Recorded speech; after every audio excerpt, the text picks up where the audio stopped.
G'day cheeky dogs, my name's Margie and I'm an Australian currently living in America. And for today's video I want to talk about my experiences with Halloween in Australia, Japan and America, and the main differences in how it's celebrated in those three countries. Let's get started on Australia, where I grew up for my entire life. In comparison to say like America, trick-or-treating as a child in Australia never existed. Basically, I went trick-or-treating once when I was about 9 years old, and that was only because my friend had just returned from America and there'd been lots of Halloween stuff around everywhere, and she convinced me that we should go trick-or-treating. And so we went around her neighborhood. Maybe 3 or 4 houses out of like 5 streets had some kind of decorations on them, but realistically most of the doors we knocked on, people were really surprised that we were at their doorstep asking for candy, which in Australia is called lollies. I'll never forget, a couple of houses ended up giving us money instead, so we got $2 coins, sometimes a $5 note. So for me as a kid, I thought that was actually pretty cool. But there were a lot of houses that just said, sorry, we don't have anything, we don't celebrate Halloween. Now, in comparison to being a child doing Halloween versus when I went to university as an adult, there was a big difference. So the uni that I went to, celebrating anything where you got to dress up in a costume was a big thing. Unsurprisingly, Halloween was actually really massive. Everyone loved getting dressed up in a theme, and we would go out to nightclubs and bars and go drinking. And that's basically what Halloween meant for me, was getting to get dressed up and go out drinking. Now, the main reason I think that Halloween wasn't really celebrated much when I was a kid was, even though we had it in lots of TV shows and movies, because most of them were from America, Australia has like a really big anti-American sentiment from the media as well. So celebrating something that seemed really American wasn't really something that an Australian would do. That being said though, I think it's actually starting to change a lot. Because of globalization and social media, a lot of my friends now in Australia who have children actually have started to celebrate Halloween. So they've started putting up like a little bit of decorations at the front of their house. The kids will go trick-or-treating around their street. So it's becoming slowly more of a thing, but it's still very rare that you'll see any decorations for it in stores or shops or supermarkets. There's not really a lot of advertising for it. And I also think that's probably because of the weather. Australia is the opposite seasons to America. So whilst Halloween over here is in the fall or autumn, there's beautiful orange and red leaves everywhere and it's getting cooler, it's spring in Australia. So there's lots of pink and purple flowers and yellow flowers around. It's getting hot. Not really that same kind of orangey and red sort of feel that I think really matches with Halloween. So for myself as an adult, yeah, I started to really enjoy Halloween. So when I moved to Japan, again, it was a bit of a culture shock because Halloween was celebrated a little differently there too. So in Japan, I definitely think Halloween is more of like a gimmicky kind of holiday to celebrate foreign holidays almost. So you'll see the decorations for it in the stores, you'll see products at Starbucks and at donut shops, all celebrating the idea of Halloween with ghosts and pumpkins, because again, Japan, they're in the fall autumn season, same as America. So they have a little bit more in common with that kind of holiday feel. And as such, a lot of people like to,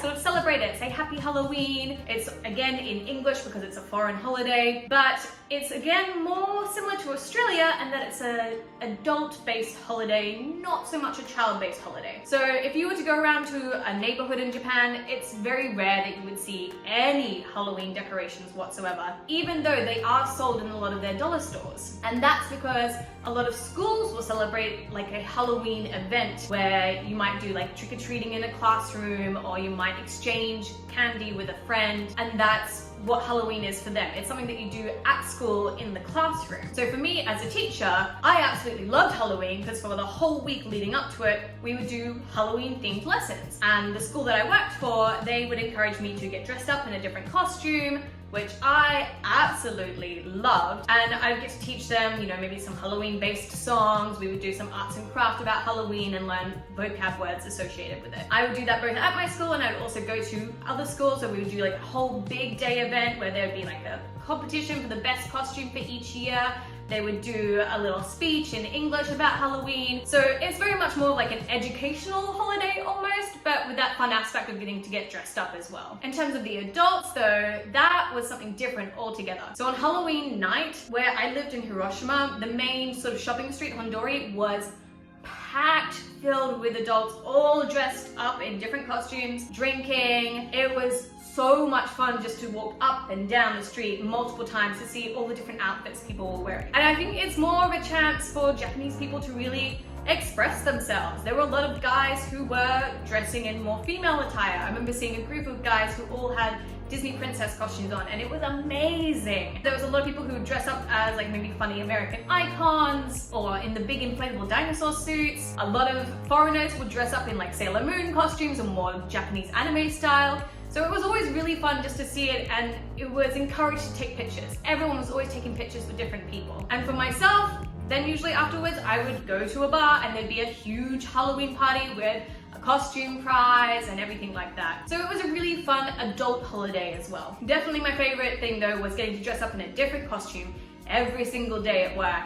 And even when I was pregnant, getting to dress up in a different one that was themed around my pregnancy, which for my friends in Japan, they thought was really unique and cool because they hadn't seen something like that before. Also, a special shout out to Disneyland. I got to spend one Halloween up there where the whole day is the only time in the year that you can go to Disneyland dressed in a costume, because otherwise, if you rock up in a costume, you're not allowed in. So that was really cool, seeing all these people like fully decked out, wanting to take these amazing pictures all around Disneyland. There was a group of Snow Whites everywhere. There was a group of the fairies from Sleeping Beauty. So that was something really cool and unique as well. I guess, again, Disneyland's with America. So it really pushed that kind of idea of celebrating Halloween in a different way. Now, comparing then Japan to America, I spent 4 Halloweens in Japan. I spent my whole life in Australia, and I've had 1 Halloween in America, which of course was during. So it was a little bit different to what I think it probably would have been normally. So a lot of the activities, I guess, around the town were cancelled. So trunk or treats were cancelled, pumpkin patches, things like that. So I didn't really get to experience those, which I'm super excited to experience this year. But it was really cool getting to see everyone decorate their houses, like all the different decorations outside with spider webs, big spiders, ghosts, massive inflatable skeletons, which to me I think is really cool because it kind of reminds me of when people decorate their houses for Christmas. And I love that. So of course, I love the idea of also getting to decorate for Halloween too. It really brings like that kind of spirit into the neighborhood. And it's so fun for kids. They absolutely love it. So the first time I ever got to really go trick-or-treating, minus the one time when I was a child, was last year, and me and my son got to walk around along the military base where everyone was doing trick-or-treats. And even though it was in the middle of everything going on last year, people were really creative with how they gave out the candy. Like they would pin it up on a string so that you could just take it off individually, so there was no touching. There was hand sanitizer everywhere. Some people had just laid it out all along the driveway. So it was really nice to see that people were accommodating everything that was going on whilst also trying to celebrate this holiday so the kids could still enjoy it. And of course, the costumes are amazing. They are so cute, and it's so amazing just seeing how excited all the kids get dressing up and getting to go around. And again, there's like a few things for adults too. A couple of houses we went to, they had big projectors up playing Nightmare Before Christmas. A couple other places had a barbecue going on. They were giving out alcoholic drinks for the adults with candy for the kids, so that was lovely. So I think it was a really nice way. It's a very community feel, especially in certain streets where everyone gets together to celebrate it. Definitely a plus side I didn't know about is that a lot of dentists will actually take leftover candy from kids in exchange for a balloon or stickers or sometimes money. So it's kind of a nice way to, you know, even though kids get lots of candy, they don't have to have a huge sugar rush, you can actually donate it for other things as well. Cheeky dogs, if you've been enjoying this video so far, don't forget to give it a big thumbs up down below and leave a comment. It really means a lot to me into helping build my channel, and the YouTube gods also seem to like channels that have lots of likes in them as well.